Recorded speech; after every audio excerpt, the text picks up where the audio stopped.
Selamat jumpa kembali sahabat Silimo Katolik bersama saya Pastor Zakaria Ginting OFM Kapusin.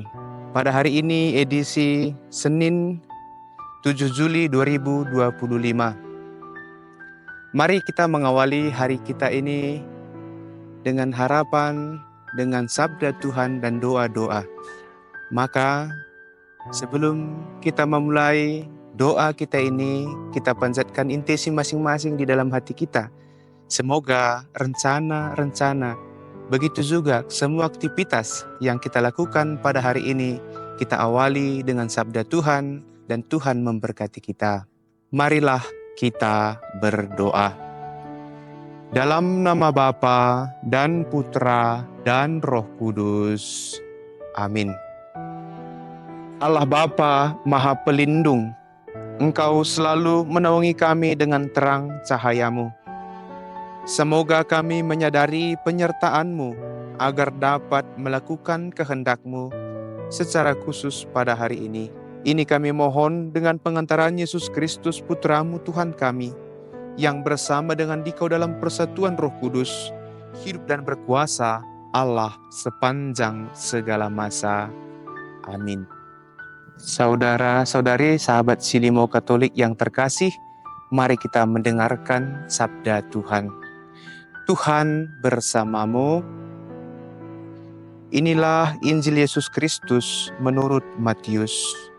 Dimuliakanlah Tuhan. Sekali peristiwa, datanglah kepada Yesus seorang kepala rumah ibadat. Ia menyembah Dia dan berkata, "Anakku perempuan baru saja meninggal. Tetapi datanglah, letakkanlah tanganmu atasnya, maka ia akan hidup." Lalu Yesus pun bangun dan bersama murid-muridnya mengikuti orang itu. Pada waktu itu, seorang wanita yang sudah 12 tahun lamanya menderita pendarahan, maju mendekati Yesus dari belakang dan menjamah jumbai jubahnya. Karena katanya dalam hati, "Asal kujamah saja jubahnya, aku akan sembuh." Tetapi Yesus berpaling dan memandang dia serta berkata, "Teguhkanlah hatimu, hai anakku, imanmu telah menyelamatkan dikau." Maka sejak saat itu juga sembuhlah wanita itu. Ketika Yesus tiba di rumah kepala rumah ibadat itu dan melihat peniup-peniup seruling serta orang banyak yang ribut, berkatalah ia, "Pergilah, karena anak ini tidak mati tetapi tidur." Tetapi mereka menertawakan dia. Setelah orang banyak itu diusir, Yesus masuk. Dipegangnya tangan si anak, lalu bangkitlah anak itu. Maka tersiarlah kabar tentang hal itu ke seluruh daerah. Demikianlah sabda Tuhan. Terpujilah Kristus. Saudara-saudari terkasih, sahabat Silimo Katolik, pada kesempatan ini saya membagikan renungan kepada kita semua. Saya memberikan judul permenungan ini adalah Produk Gagal. Bapak, Ibu, saudara-saudari yang terkasih, ketika kita meyakini sesuatu hal, hati kita akan berpegang teguh pada keyakinan itu. Misalnya, ketika seseorang menyeberangi jembatan, jika dia yakin bahwa dia akan selamat sampai ke seberang, maka hal itu akan menjadi kenyataan, meski jembatannya darurat.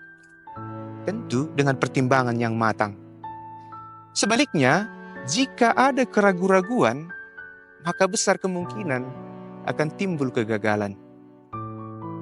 Saudara-saudari yang terkasih, sahabat Silimo Katolik, dalam Injil yang baru saja kita dengarkan, ada dua tokoh yang menunjukkan keyakinannya kepada kita, meski secara nalar logika hal itu tidak mungkin. Dia adalah seorang kepala rumah ibadah dan seorang wanita yang menderita pendarahan. Kedua orang ini menunjukkan keyakinannya kepada Yesus, sehingga mereka memperoleh apa yang mereka kehendaki. Wanita yang mengalami pendarahan selama 12 tahun berkata di dalam hatinya, asal ku jamah saja jumbai jubahnya, maka aku akan sembuh. Keyakinan wanita ini membawa dia pada kesembuhan. Kemungkinan besar wanita ini sudah berobat selama 12 tahun, karena pendarahan itu bukan soal sepele. Banyak usaha yang sudah dia lakukan untuk memperoleh kesembuhan, tapi satu keyakinan saja terhadap Yesus, dia dapat sembuh. Demikian juga kepala rumah ibadah yang baru kita dengar tadi, begitu yakin kepada Yesus. Anaknya sudah terbujur kaku dan kehilangan nyawa, tapi dia tetap berusaha mencari solusi. Mustahil rasanya seseorang yang sudah meninggal hidup kembali, karena hal itu tidak pernah terjadi. Tapi karena keyakinannya kepada Yesus, maka dia menyampaikan permohonannya sehingga Tuhan Yesus mengabulkan permohonannya itu. Bapak, Ibu, saudara-saudari terkasih, sahabat Silimo Katolik. Keyakinan kepada Yesus membawa kita kepada keselamatan. Kita semua umat beriman percaya akan hal itu. Namun ketika cobaan hidup menghampiri kita, kerap keyakinan itu terombang-ambing, bahkan memudar. Dalam dunia perindustrian ada istilah produk gagal. Dikatakan suatu produk itu gagal disebabkan karena produk tersebut tidak berfungsi sebagaimana mestinya.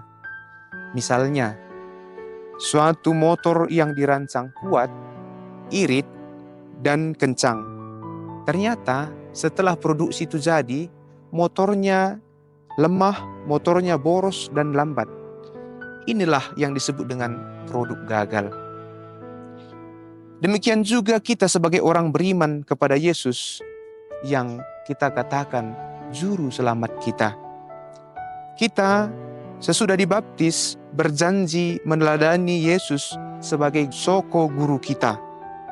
Namun dapat kita lihat dalam kenyataan hidup kita masing-masing.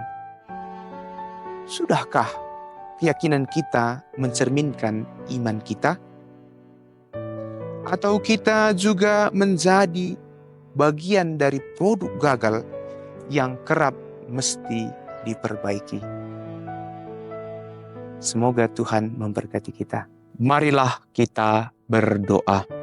Allah Bapa, sumber kekudusan, kami bersyukur karena telah mendengarkan sabda-Mu.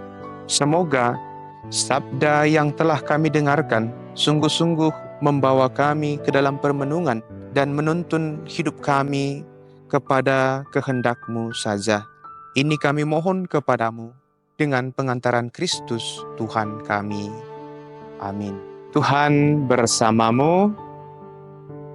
Semoga Allah yang Maha Kuasa memberkati saudara-saudari semua dalam nama Bapa dan Putra dan Roh Kudus.